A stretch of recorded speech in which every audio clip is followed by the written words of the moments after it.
నమస్తే, welcome to GSR news. తిరుమలలో ప్రతి నెలలో శ్రీవారికి విశేష వేడుకలు జరుగుతాయి.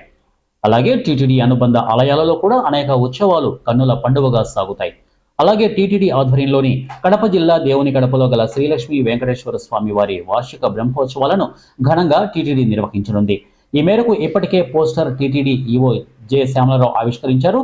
జనవరి 28 నుండి ఫిబ్రవరి 7వ తేదీ వరకు శ్రీవారి వార్షిక బ్రహ్మోత్సవాలు జరగనున్నాయి. జనవరి 28వ తేదీ నుండి ఫిబ్రవరి 7 వరకు దేవుని కడపలో వార్షిక బ్రహ్మోత్సవాలు. ఇందులో భాగంగా శ్రీలక్ష్మీ వెంకటేశ్వర స్వామి వార్షిక బ్రహ్మోత్సవాల నేపథ్యంలో జనవరి 28వ తేదీ సాయంత్రం 6 నుండి రాత్రి 8 గంటల మధ్య అంకురార్పణ జరగనుంది. జనవరి 29వ తేదీ ఉదయం 9:30 మీన లగ్నంలో ధ్వజారోహణంతో బ్రహ్మోత్సవాలు ప్రారంభం కానున్నాయి. జనవరి 29వ తేదీన రాత్రి చంద్రప్రభ వాహనంపై స్వామి భక్తులకు దర్శనమిస్తారు. తిరుమలకు ద్వార గడపగా ప్రసిద్ధి చెందిన దేవుని కడపలో కొలువైన శ్రీ లక్ష్మీ వెంకటేశ్వర స్వామి ఆలయం అద్భుతమైన ప్రాచీనమైన ఆలయాల్లో ఒకటి.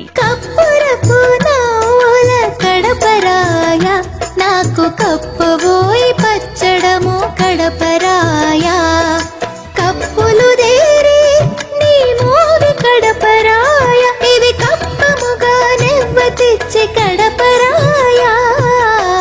హనుమంతుడు క్షేత్రపాలకుడిగా ఉన్న ఈ ఆలయ బ్రహ్మోత్సవాలను టీటీడీ అంగరంగ వైభవంగా నిర్వహిస్తుంది.